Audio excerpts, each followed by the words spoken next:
This is a really interesting group therapy because it's not about somebody who's calling in to be on the radio with their problem. It is something that Jenny genuinely wanted to bring up. So let's get started. 101.3 KDWB, The Dave Ryan Show. Group therapy. With a very different group therapy on KDWB. Jenny, what's going on? Okay, so I've talked for a while about having anxiety. Last spring, I opened up about how it had gotten extremely bad in kind of in the last year. And so I had gotten myself on some medication because I had tried everything. I did therapy. I worked out. I stayed social. All the things that you think you're supposed to do. All the things that you think would help your mental health. And it just, things weren't working. So it came to a point where I was like, I need medication. I got to give this a try because I'm really struggling. And it has worked wonders for me. I feel so much better. Like 100% better? Like no symptoms kind of a thing? No. I definitely have my days. I'll have days where like something will trigger something because I do have specific things that kind of trigger anxiety, but then sometimes it comes out of nowhere. So that's very frustrating too. But for the most part, it is very infrequent that I deal with anxiety now ever since using the medication.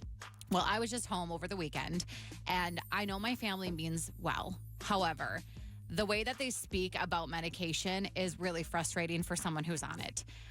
For instance, one person was speaking about how all of their friends are medicated in like a very negative way about their friends. And so I was like, well, I'm medicated too, like I'm also on medication, whatever. And so that was frustrating to hear because I feel like it's kind of insensitive because if you don't experience mental health issues, you don't understand what it's like. And so I understand that part of it. But then another comment was made of like how someone wishes that like I didn't have to take medication and that like I could just have figured it out on my own. And it's like, you know who also feels that way? Me. I wish I could have figured it out on my own. Yeah. Do you think I want to have mental health issues to the point that I need medication? No. So my problem here is how do you address people who just don't get it? And I don't argue with people. I understand that if you've never dealt with this stuff before, you don't know what it's like. And I'm also happy that they don't know what it's like.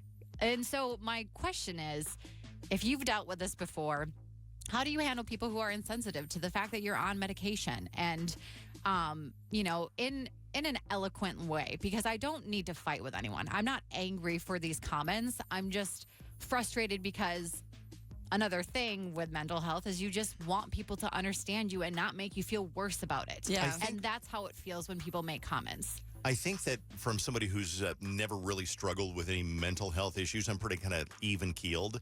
I mean, I was on Klonopin years ago because there was something going on in my life that was awful, and I just couldn't get it off my mind. Mm-hmm. I compared it to a bonfire in my head. Yep. Because all the time was a bonfire in my head, and that's all I could notice. But the Klonopin kind of melted that away. Right. But I've never had any other issues besides that. I'll get sad because of this or anxious because of this. But I think sometimes because the rest of us, it's kind of like, well, I can lift a 50-pound box.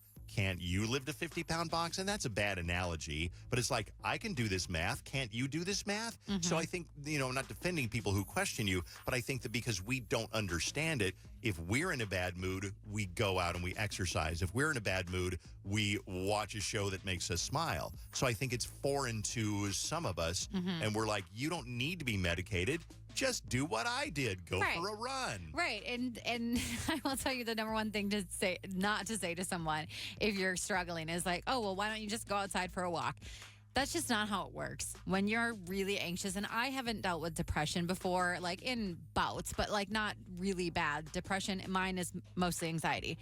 And when I am having really bad anxiety, I want nothing to do with anything in the outside world. I want to hole up in my bedroom where it's safe, and hopefully the anxiety goes away. Mm-hmm. So telling someone to go out and go for a run is another, or a walk or whatever, is another way that's like really not helpful, because I wish that would be something that solves it. Yeah, but it that's doesn't, all you could do. Because I've tried it, And so, yeah, like I said, I'm not upset with my family about it, because they don't understand. I just want a way to explain to them a little bit more of how to understand. So that's why Jenny's doing group therapy today, kind of for, not only for you, but for other people who are kind of struggling with, how do you tell people that are like, oh, just, cheer up. Yeah, cheer up. Just smile. It's going to pass, whatever. Because it's kind of like a disrespect to you as well. If they're like, oh, it's not that big of a deal. I can't believe you're medicated, all that kind of stuff. Patty is on the phone. Patty, thank you for calling. You have an idea for Jenny how to handle people who are like, you don't need to be on that. You're over-medicated. What do you say, Patty? Well, you explained that it's a physical medical condition. Like, if you were a diabetic, would they pick on you for being medicated? No. Right. Mm-hmm. That's a It's good the way to same put it. thing. It's a chemical imbalance that needs medication to be righted. So they should just shut up.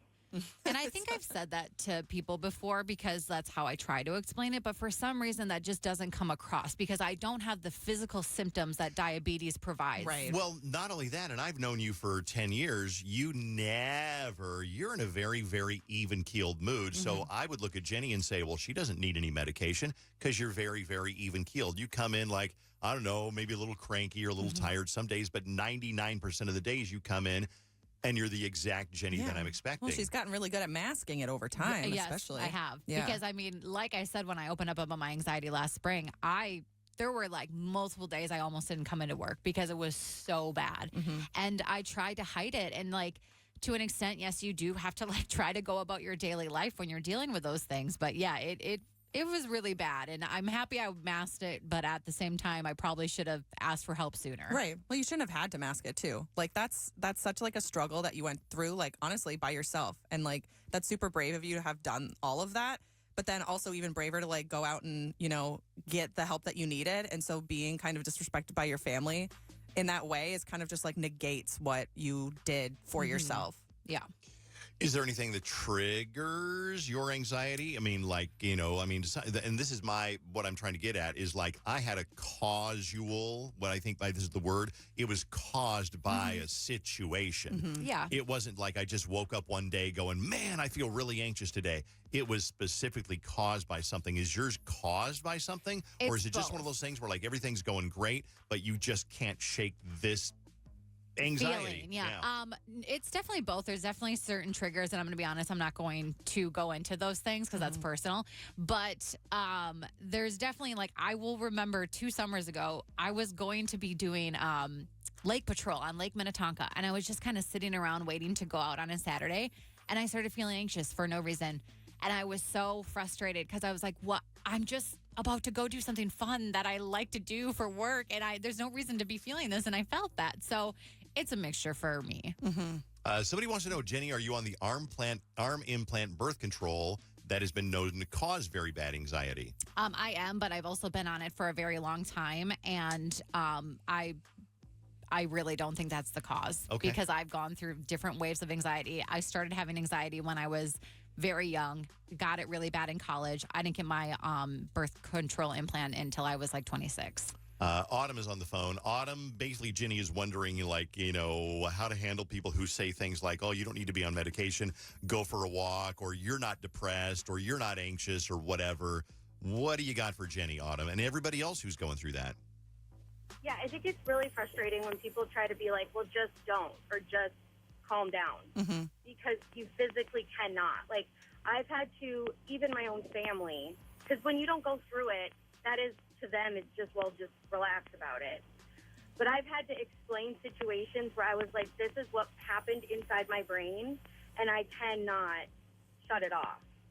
I also have ADHD that was recently diagnosed, and it's the same thing with that, too. Like, well, why do you need that? Well, because when I don't have it, I can't function normally.